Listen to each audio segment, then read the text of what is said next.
A long while back, I saw an article on Equestria Daily discussing a list of the top 10 morals in MLP. I thought it was an intriguing idea, and they certainly brought up quite a few excellent points in their list. Given how often I myself praise an episode for how effective its lesson is, I wanted to challenge myself on whether I could put together a top 10 list of my own. But when I started looking through the entire series, I really couldn't decide on just a top 10. There was so much I wanted to discuss and relate my feelings on. It really needed to be a top 15. So that likely means I'll need to split this list into two videos. Now, as much as I'd like to think I could separate my own bias from this list, in the end it is going to be my list because these are the lessons which have stuck with me more than most. Naturally, I imagine that most everyone is going to have differing ideas for the best morals in MLP. But at the very least, I do enjoy a good discussion. So, I hope you'll take a look at these entries and let me know how you feel about the series. Oh, Rarity, I'm so sorry. I focused on that one dress, and the rest of Rarity's royal regalia paid the price. Well, so did the princess dress. The more I sold, the more each dress lost its time, love, and couture, becoming terrible, lackluster, and common. I think I finally understand the rules of Rarity, and I promise to run everything following your rules. Sometimes the dream we've been working towards our entire lives may turn out to drain all of our passion far more quickly than we could have ever expected. And I like how Canterlot Boutique presents the conflict in that Sassy Saddles did know exactly what would bring in a great deal of business.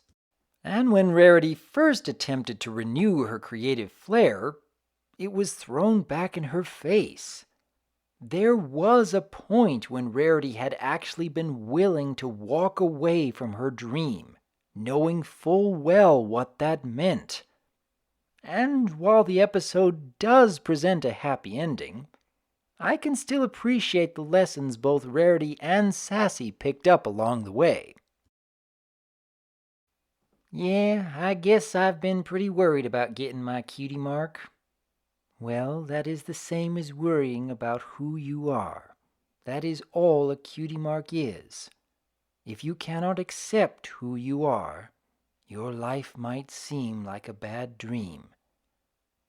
But if I like who I am, do you think other ponies will too? Of course. Then it doesn't matter what my cutie mark is. While on the surface this may seem more of a lesson aimed at those who haven't quite figured out what they want to do in life just yet, but then again, I don't suppose any of us will get to a point where we're so satisfied with where we ended up that we never look back and wonder about what might have been if we had been granted a different purpose. And this is why Luna's words and Applebloom's realization is so effective. There really shouldn't be a point where we need be afraid of becoming more than we are now, even with the inevitable changes that come with it. I loved having you as a student. You challenged me and taught me just as much as I taught you. I am embarrassed to admit it, but I was afraid if you made friends, you wouldn't need me anymore. Princess Celestia, that is so not true. I will always need you. I think Starlight Glimmer might feel the same way about you, if that is what you're afraid of. Maybe it is, just a little. Oh, it definitely is. Like, a lot. Here we are after all these years, Twilight. We are living proof that letting someone spread their wings doesn't mean you no longer have a place in their lives. One of the best examples of a television show slowly bringing its main character from the role of a student to a mentor, and then sharing the same fears of letting a student go out into the world with the very same pony who instructed her to begin with. I don't think this lesson would have been anywhere near as effective without the 143 episodes that came before it. But it really leaves an impact on anyone who's ever had a younger sibling, or raised a child of their own, or even just been a teacher for someone they cared about. Dear Princess Celestia, seeing the great dragon migration made me wonder about what it meant to be a dragon. But now I realize that who I am is not the same as what I am. I may have been born a dragon, but Equestria and my pony friends had taught me how to be kind, loyal, and true. I'm proud to call Ponyville my home, and to have my pony friends as my family. Yours truly, Spike. I know there's more than a few fans out there who are less than thrilled with how Dragon Quest presents this lesson, but the lesson itself is still very effective. I can always appreciate a series that teaches who I am is not the same as what I am, as, unfortunately, I still notice people in the world who seem to think that they have no choice but to accept whatever lot in life they were born into. We will always have a choice, regardless of however much peer pressure is thrust upon us. You get to decide. Dear Princess Celestia, this week my very talented friend Rarity learned that if you try to please every pony, you oftentimes end up pleasing no pony, especially yourself. And I learned this: when some pony offers to do you a favor, like making you a beautiful dress, you shouldn't be overly critical of something generously given to you. In other words, you shouldn't look a gift horse in the mouth. This episode is one of the rare examples where there are two effective lessons, and in my opinion, the best morals that Season 1 has to offer. Living in the internet age, it's become rather commonplace for people to want to please everyone all the time, even at the cost of themselves.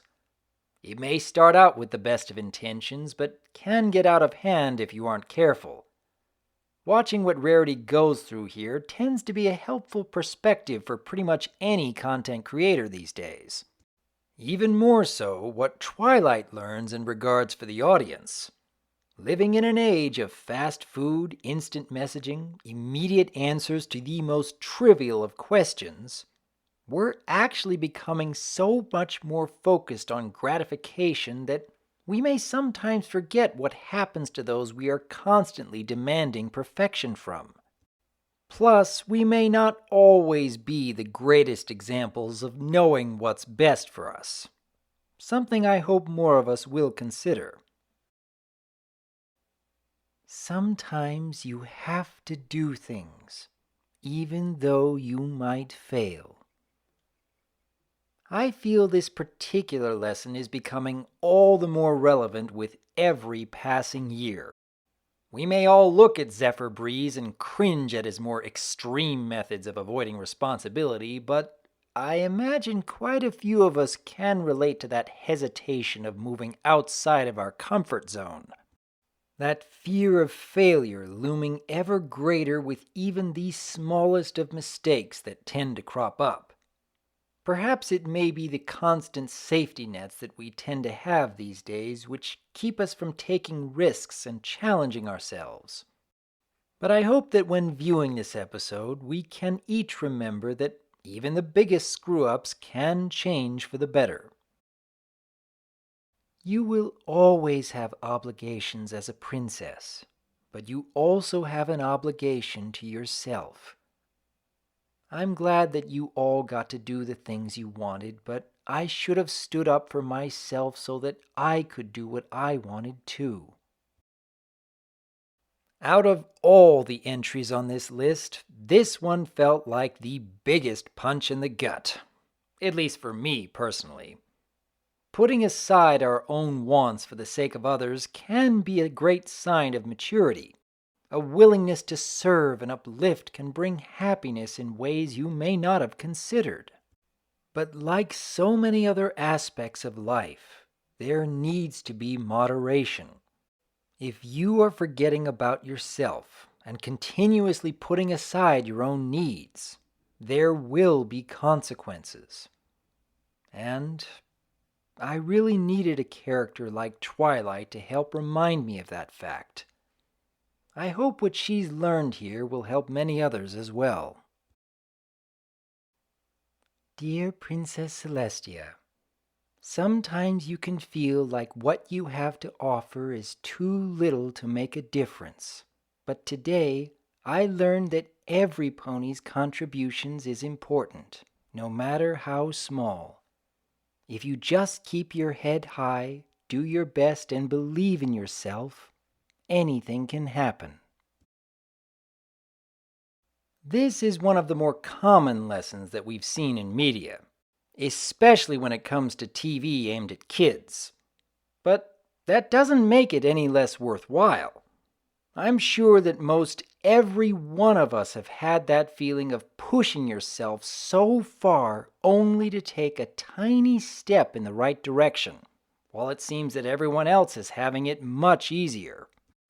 Honestly, it doesn't matter how many times I go back and watch this episode. Fluttershy's struggles with building up her wing power, the constant worries over what others think of her, and yet the triumphant victory for her at the very end manages to get me every time. It's a good reminder to stay persistent in the face of great challenge. Well, that wraps up part 1 of this top 15 list. I'll put up a link to part 2 down in the description. And in the meantime, I hope you'll post your thoughts on what's been discussed thus far, as well as any other episodes which you feel deserve to be on this list. Until next time, I am Dr. Wolf, and I look forward to hearing from you.